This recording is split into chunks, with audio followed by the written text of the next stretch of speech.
Ask of the Geek, where we give you the words of the nerds. And today's word is books. Everything from Stephen King to Dr. Seuss. How you doing, Joe? Doing great, Maggie. And for those of you joining us, welcome to Geek Room, the show where we wear gloves for when we read books so that way we don't get paper cuts. Which is a big problem for me. Yeah, I know. When you got all the red coming out, it's just not a pretty sight. And without further ado, let's go ahead and throw it to Arthur. He's going to give us a book review right now.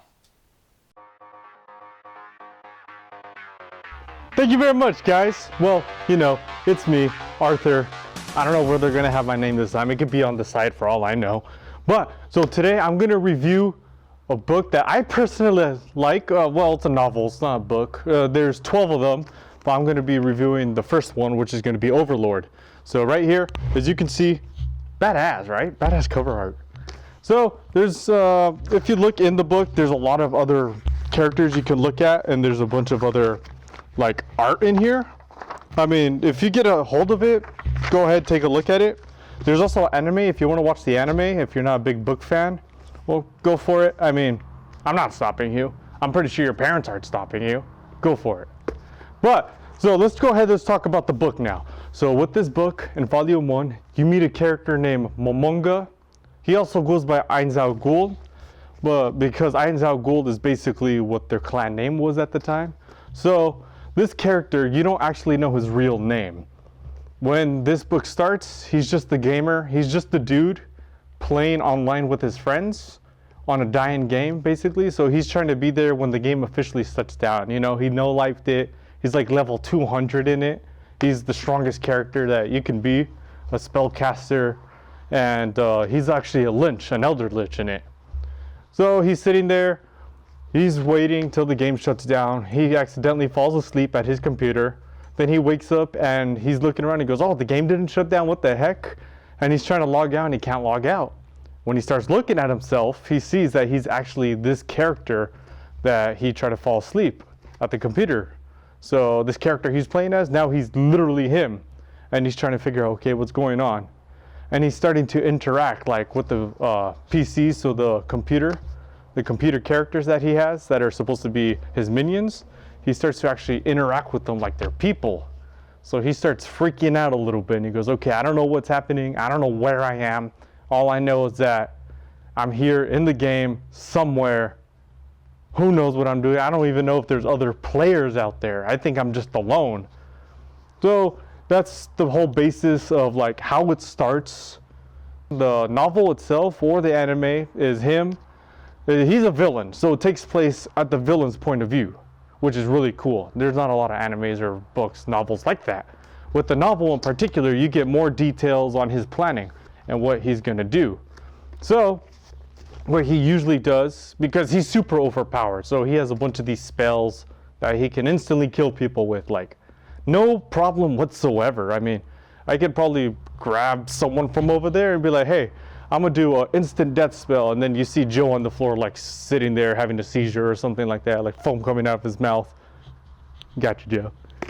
But so that's usually what he's able to do. So overpowered, pretty badass, but he doesn't usually do that. What he mostly does is he kind of plans things out, and then he goes in the background and then he executes it. So he's just a conqueror and a badass leader. So if you want to go ahead, you want to give this book a view, go ahead and give it a look. It's really great. If you want to watch the anime, go ahead and watch the anime. I mean, people don't like to read nowadays really, but seriously, read the novel. Now, that's the end of chapter 2. Let's go ahead and go to chapter 3. Back to Joe and Maggie. Wow, Arthur, that was really cool. I didn't know you could read. Damn. Well, there's some fuel for the debate right there. But I will say this, though. It sounds cool, but man, this guy sounds so OP. Like, I don't know who stands against him in that case. Is there a villain? Is there any suspense? The book character? I guess I'm going to have to read it, right? Yeah. All right, well, I guess we'll do that. But we're going to go on a quick break, and when we come back, we're going to take a look at cosplay on a budget.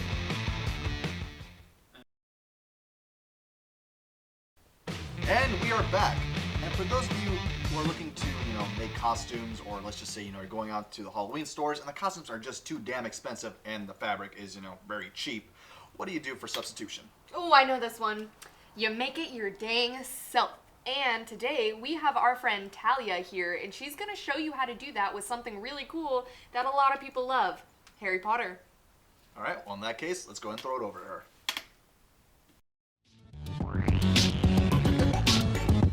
What's up, all you cute and adorable souls out there? Today we are talking about Harry Potter.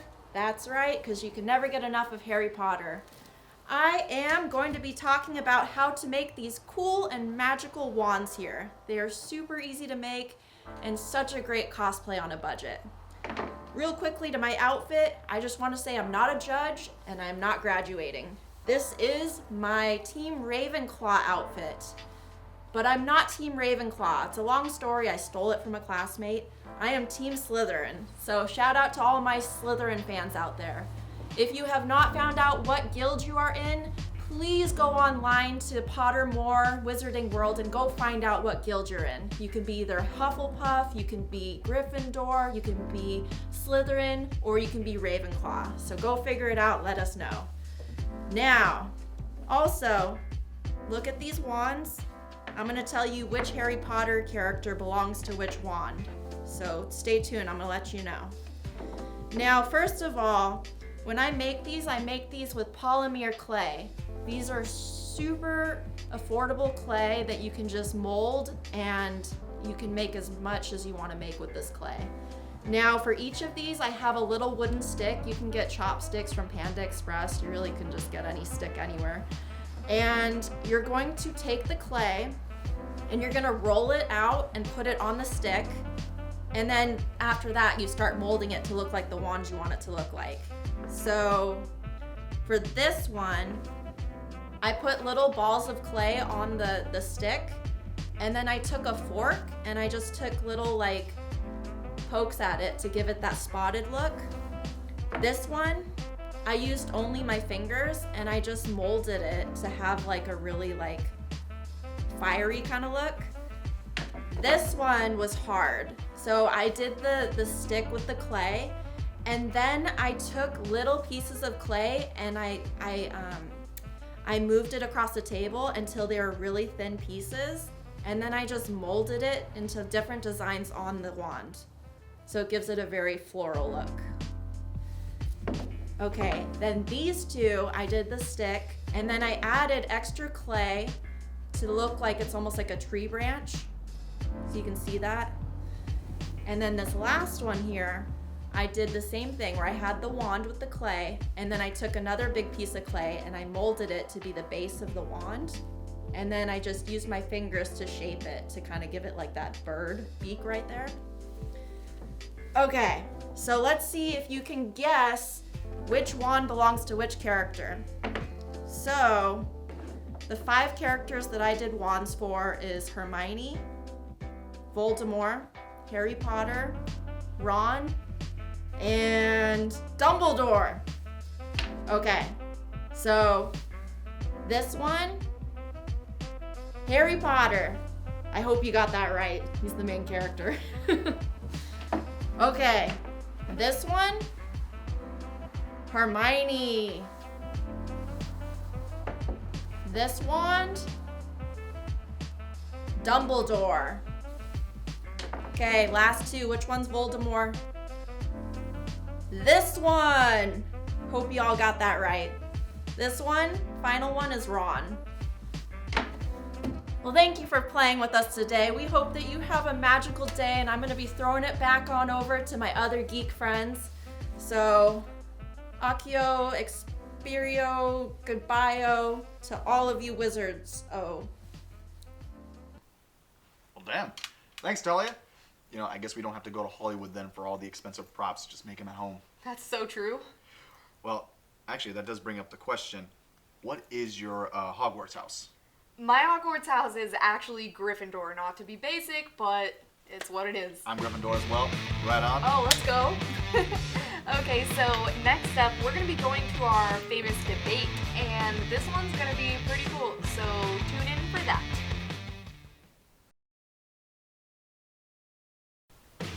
Hey guys, welcome back to Geek Room. I'm Arthur, the rest of the host, and I'm in the front seat. Joe, I love you too, man. I don't believe you.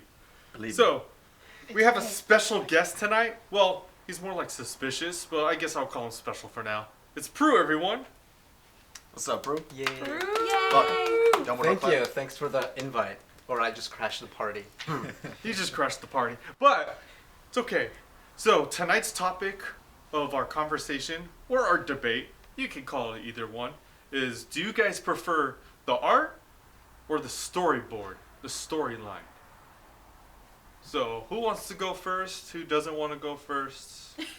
I'll go first. All right, go first. Go for it. So personally, I think in a comic book, story is more important to me because if you think about it, the art, it gives it its style, it gives it its flair, but that might catch your eye and it's cool to look at, but you're reading a story. At the end of the day, if you want to just look at art, then that's just art. But a comic book, there's a story that makes the art look the way it is because it's like, you can't have that art without the story of what is happening. Like, you have to know what's happening. The story is part of the art. So I guess actually it's kind of one and the same a little bit. No? I don't know. I'm gonna have an existential crisis about this. Somebody else go, dude. I was totally like struggling with the same thing because like when I hear story, I feel like story can be both the pictures and the writing. Like whatever just drives the story is the story. So like for me, it's between the writing or the pictures. And normally I feel like the writing is like the bones of like the book. And so after that you just add the meat, which would be the pictures. So it's just an added bonus. But I've seen some really good comics where the pictures are like what feels like it's driving the book. Where like I know the comic book Harleen, I was like the writing was great, but it was like the pictures were just pulling me in. And I'm also guilty of judging a book by its cover. Like I just go, okay, that cover's cool. I do it I'm gonna too. pick it up. But still the writing. For me, it's got to be the story, hands down.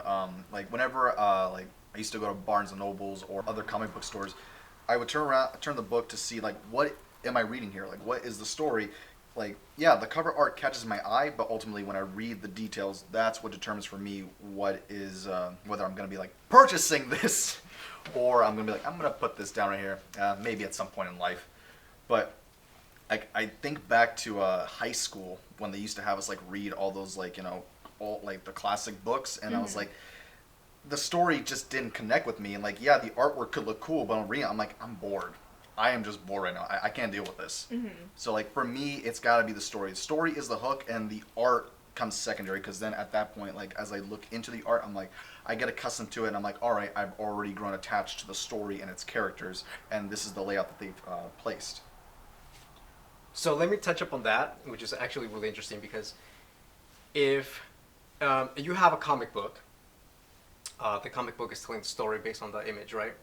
But if you think about it, the person that's writing it has a story written down somewhere to base the story of the actual comics on first to lay it out sequentially, right?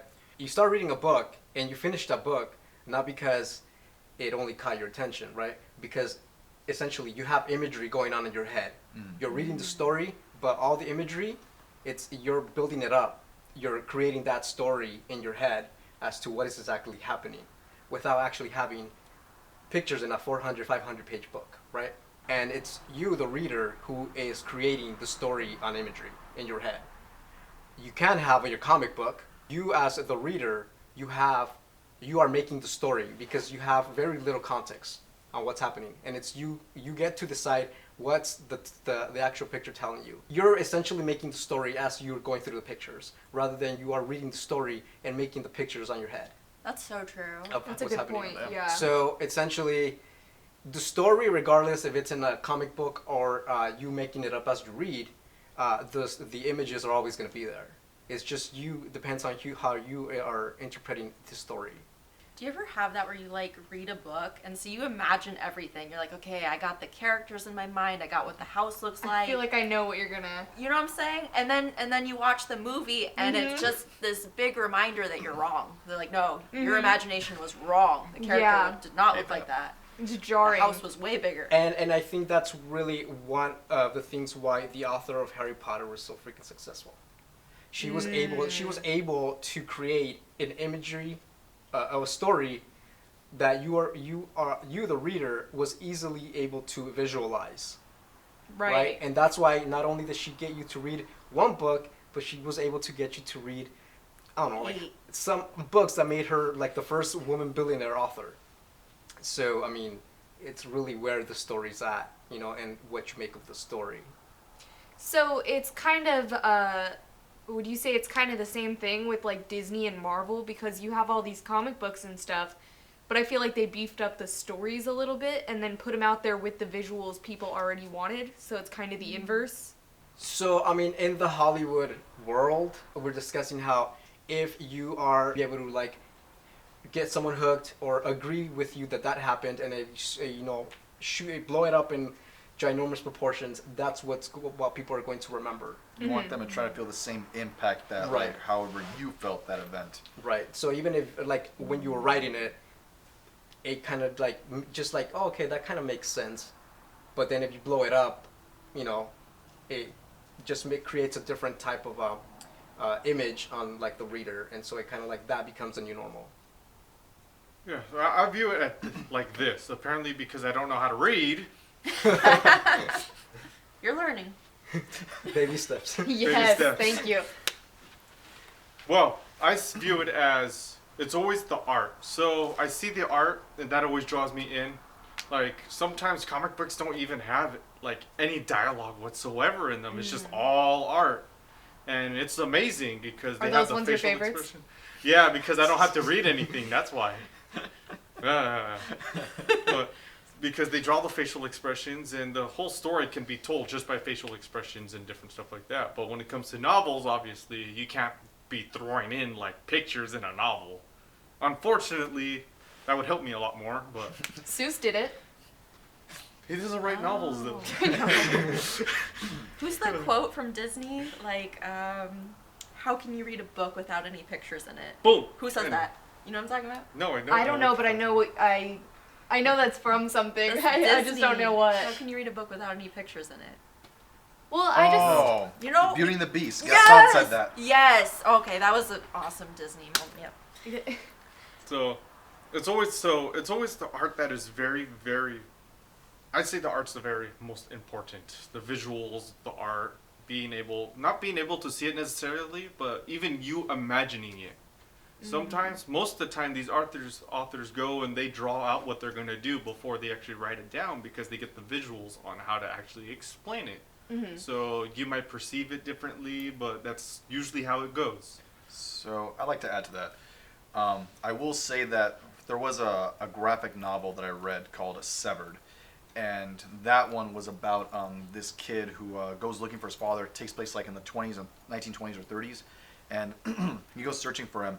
But while looking for his dad, he gets stalked by this beast, this half man, half beast, who's like looking at this kid as like, oh, this is my next victim right here. Like, he preys on children. And when I heard about this, I was like, you know what? That sounds interesting. One of my buddies told me, he's like, yeah, like, let me give it to you. Let me let you borrow it. I read it and it was great. But I will say though, for a horror graphic novel, I was like, I want some legit scary imagery in this. And so when I was looking through it, it was nighttime and I'm reading. I'm like, okay, this is really creepy. This is really unsettling right here. And so like, I feel that for that moment right there, or for the case of, depending on the genre that you're representing, for horror, you have to have it to where the art style has to pop, because then it's like, if the story is good, but you're trying to give your audience scares, or your readers scares. So if the art isn't creepy, I don't think that the story would have been as impactful on that. I totally agree with you. That Lock and Key series that we had on the table, it's written by Joe Hill, which is Stephen King's son. But one of the best parts about it that makes it so scary was the artwork. There's some of the drawings of like demons and the house just kind of get under your skin. yeah. And so the story for sure like is driving it, but to me the artwork is what kind of like gets under your skin. Makes it what it is. Yeah, kind of thing. yeah. I guess Because I don't have too much experience with comics. I have more experience with manga, but it's similar. It's, Manga. yeah, manga. It's a mango. I said manga. I said manga. But Manga has pictures in it. manga has pictures in it. That's true. But there's two examples that are pretty famous examples I can think of.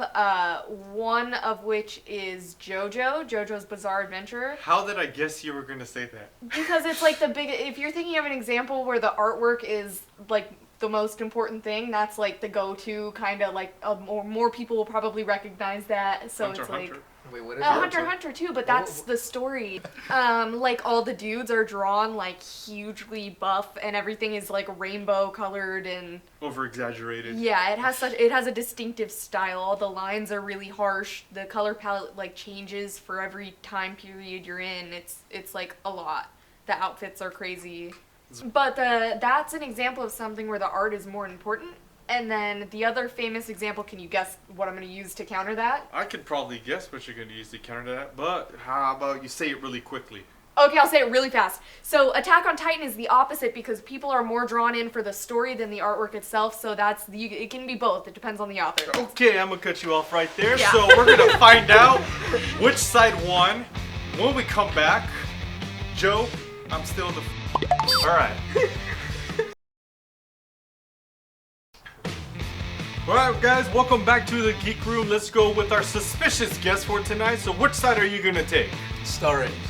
You're going to go with story. Alright. Story. Story. Story, and this is for you. This is why no one loves you. Alrighty. Wow, I don't want to read into things too much here, but this has been a real page turner.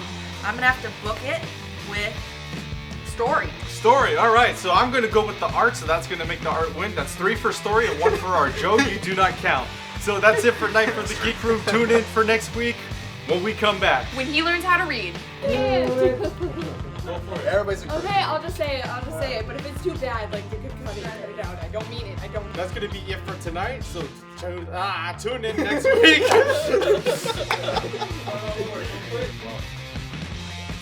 Sorry. Damn it.